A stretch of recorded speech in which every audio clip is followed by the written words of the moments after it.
My life in the suburbs was picture perfect to anyone looking in: a big house with a sprawling backyard, a pristine pool that sparkled under the sun, a hard-working husband, and a 20-year-old son about to graduate college.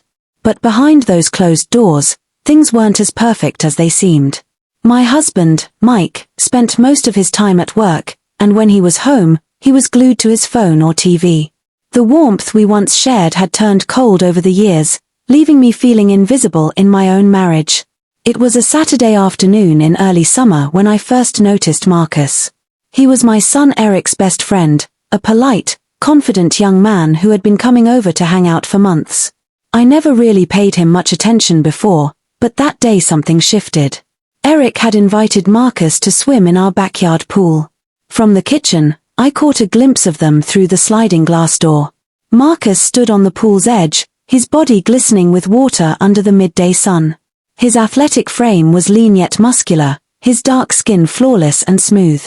He dove effortlessly into the water, resurfacing with a grin that showcased perfect white teeth. For a moment, I couldn't look away. It wasn't just his looks that caught my attention, it was his confidence, the way he carried himself, so different from my husband's distant and tired demeanor. I felt a strange stirring inside me, one that I hadn't felt in years. I brushed off the feeling and turned my focus back to the dishes, but my mind kept wandering back to him. Over the next few weeks, Marcus began spending more time at our house. He and Eric worked out together in our garage, played video games late into the night, and sometimes just lounged by the pool. Each time Marcus was around, I found myself hyper-aware of his presence. One afternoon, while Eric ran to the store, Marcus came inside for a drink. I was in the kitchen preparing dinner. "Mrs. Blake, do you mind if I grab some water?" Marcus asked, his deep voice startling me. "Of course, Marcus," I replied, trying to keep my tone casual. "And please, call me Amanda." He flashed that charming smile again. "Thanks, Amanda." As he reached for a glass, our hands accidentally brushed. It was a small, fleeting moment, but it sent a jolt through me. I quickly pulled my hand back, hoping he hadn't noticed the way my breath hitched. "Sorry about that," he said with a chuckle. "It's fine," I murmured, my cheeks flushing. After he left the kitchen, I leaned against the counter, trying to calm the racing thoughts in my head. What was happening to me? I was a married woman in my 40s, yet here I was, blushing like a teenager over a boy half my age. Later that evening, I sat by the pool after everyone had gone to bed. The water shimmered under the moonlight, its gentle ripples mirroring the unrest in my heart. I couldn't deny it anymore. There was something about Marcus that drew me in, something I couldn't explain or control. After that night by the pool, when things took a turn, Eric and Marcus were playing basketball in our driveway. Their shirts were tossed aside in the summer heat. I had opened the living room window to let in some air, and their playful banter floated inside. I tried to focus on folding laundry, but my eyes kept drifting to Marcus. When they finished playing, Eric ran inside to grab something from his room, leaving Marcus on the porch with a bottle of water. He caught me watching through the window and smiled. It wasn't just a friendly smile, it was knowing, like he could see right through me. My heart raced, and I quickly looked away, pretending to busy myself with the laundry. "Nice day, isn't it?"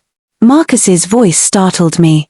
He was standing just outside the window now, leaning casually against the frame. "Yes, it is," I replied, trying to keep my voice steady. "You should come outside more, Mrs. Blake, get some sun," he said, his tone light but laced with something I couldn't quite place. "I'm fine right here, but thank you," I said, forcing a smile before turning away. But his words lingered. It wasn't just the suggestion, it was the way he said it, like he was challenging me. Later that evening, I found myself alone in the kitchen, cleaning up after dinner. Marcus walked in, his footsteps were soft on the tile. "Need any help?" he asked, his voice low and smooth. "No, I've got it," I replied, avoiding his gaze. But he didn't leave. Instead, he leaned against the counter, watching me. "You work too hard, you know that." I paused, the plate in my hand forgotten. No one had said anything like that to me in years. "It's just what I do," I said with a small shrug. "Well, Maybe someone should take care of you for a change, he said, his eyes locking with mine. My breath caught. There it was again, that spark, that unspoken tension between us. I knew I should walk away, say something to end this, but I couldn't. I was frozen, caught in his gaze like a moth to a flame. Before I could respond, Eric came into the room, breaking the moment. Marcus straightened up, his easy smile returning. Thanks for dinner, Mrs. Blake, he said before walking out with Eric. But his words hung in the air, heavier than I wanted to admit. The next few days were a blur of stolen glances and fleeting touches. Once in the kitchen, our hands brushed again, and this time neither of us pulled away immediately. Another time, while walking past him in the hallway, his arm grazed mine, sending a shiver down my spine. I knew this was dangerous. I was walking a fine line, and one wrong step could destroy everything. But the more I tried to resist, the more I found myself drawn to him. One afternoon, while Eric was out running errands, Marcus stayed behind. I was sitting on the patio, sipping iced tea, when he joined me. Mind if I sit? He asked. Of course not, I replied, trying to sound casual. For a while, we sat in silence, the only sounds the chirping of birds and the distant hum of traffic. Then he turned to me. You seem different lately. Everything okay? I hesitated, unsure how to respond. Just a lot on my mind, I said finally. If there's anything I can do. His voice trailed off, but the implication was clear. I looked at him, really looked at him, and in that moment, I felt something shift. It wasn't just attraction anymore, it was a longing and a need to feel alive again.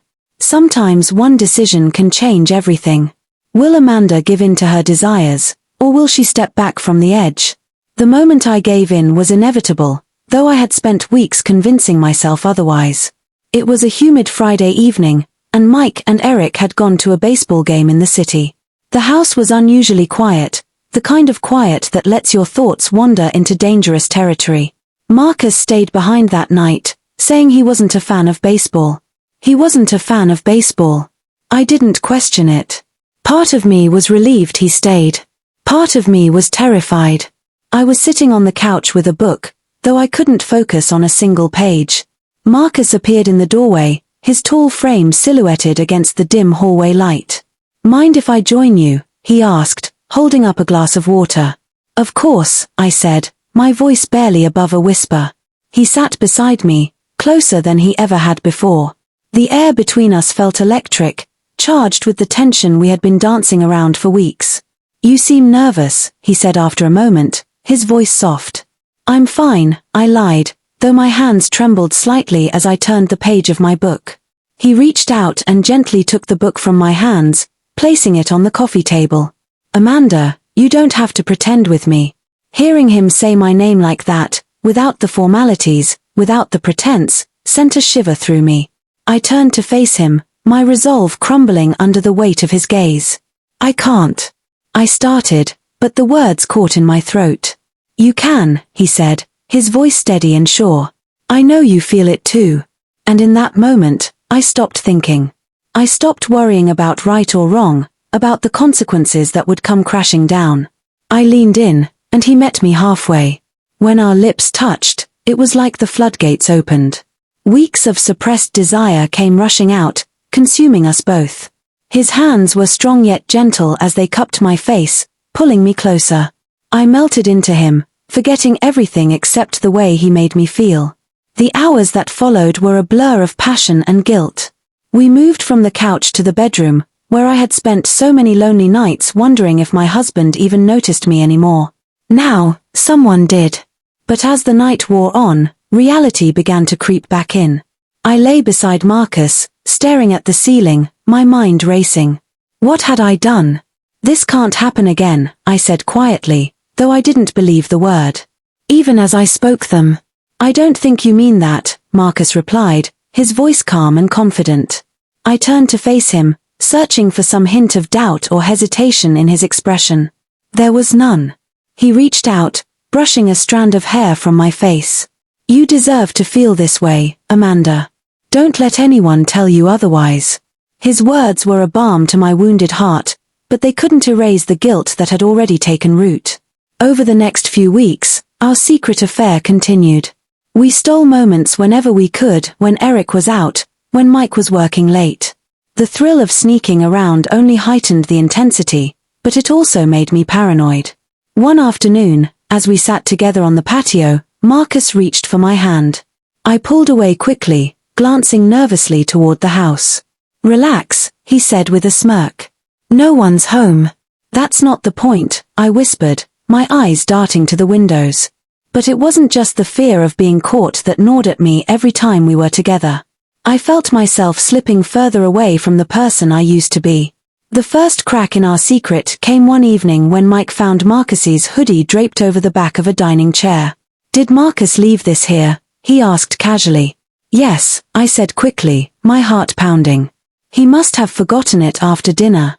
Mike raised an eyebrow but didn't press further. Still, the encounter left me shaken. How long before he started asking more questions? The answer came sooner than I expected. It was a warm Sunday afternoon, and the house was full of the usual noise: Eric and Marcus laughing in the backyard, Mike flipping channels in the living room, and me pretending everything was fine as I set the table for dinner. But everything wasn't fine. I had crossed a line that couldn't be uncrossed, and the weight of my secret was beginning to crush me. Every time I looked at Mike, guilt twisted in my stomach like a knife. Every time I saw Eric, I felt like the worst mother in the world. Marcus caught my eye, his gaze piercing through the chaos of the room. Mother in the world. Marcus caught my eye through the kitchen window, giving me a small, knowing smile. My heart skipped a beat, and I quickly looked away. I had to end this. I had to stop before it all came crashing down. But fate had other plans. It happened that evening. Mike had stepped outside to take a phone call, and Eric was upstairs, showering after their swim.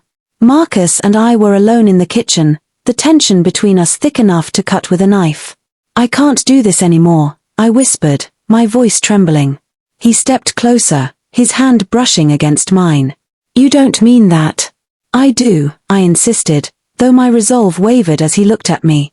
"This is wrong, Marcus. It has to stop." Before he could respond, the back door opened, and Mike walked in. For a moment, I thought we'd managed to compose ourselves, but then his eyes narrowed, flicking between Marcus and me. "What's going on here?" he asked, his tone sharp. "Nothing," I said quickly, my voice too high-pitched to be convincing. Mike's gaze lingered on me, then shifted to Marcus. "Eric's friend or not, you better explain yourself, kid." Marcus hesitated, but before he could speak, Eric appeared in the doorway, his hair still damp from the shower. "What's going on?" he asked, looking between us. The silence stretched, heavy and oppressive. Then, to my horror, Mike turned to Eric. "How well do you really know your friend, son?" Eric asked, frowning. "Dad, what are you talking about?" Mike didn't answer. Instead, he looked at me, his eyes filled with a mix of suspicion and betrayal. "Amanda, is there something you want to tell me?" I opened my mouth, but no words came out. The truth was clawing its way to the surface, but I couldn't bring myself to say it. It was Marcus who finally broke the silence. "Mr. Blake, I think there's been a misunderstanding." "Don't lie to me," Mike roared, slamming his hand down on the counter. The room erupted into chaos. Eric demanded answers, Marcus tried to explain, and Mike turned his fury on me. By the time the dust settled, the truth was out. Eric stormed out of the house, his face a mask of disbelief and anger. Marcus left shortly after, his usual confidence replaced by a look of shame. Mike and I were left alone in the kitchen, the silence between us deafening. "How long?" he asked finally, his voice hollow. I couldn't meet his eyes. "A few weeks," I admitted, my voice barely above a whisper. He laughed bitterly, running a hand through his hair. "A few weeks with our son's best friend. God, Amanda, what were you thinking?" "I wasn't," I said, tears streaming down my face. "I was lonely, Mike. You've been so distant, and I. Don't you dare blame this on me," he snapped. "You made this choice, not me." He stormed out, leaving me alone with my guilt and regret. The aftermath was a nightmare. Eric refused to speak to me, and Mike moved into the guest room. The house felt like a war zone, every interaction charged with anger and hurt. Marcus stopped coming around, and I couldn't blame him. His friendship with Eric was over, and any chance of repairing my family seemed impossible. I spent my days trying to piece my life back together, but the damage was done. Trust, once broken, is nearly impossible to rebuild. Months later, I'm still living with the consequences of my actions. Mike and I are in therapy, though it's unclear if our marriage will survive. Eric has started to forgive me, but our relationship will never be the same. As for Marcus, he's moved on. I saw him once at a coffee shop, and we exchanged a brief, awkward glance before he turned and walked away. I've learned a hard lesson. A moment of weakness can destroy a lifetime of trust. Life is full of choices, and some can change everything in an instant. If you want more gripping, emotional stories like this one, be sure to like and subscribe. There's always another tale waiting to be told.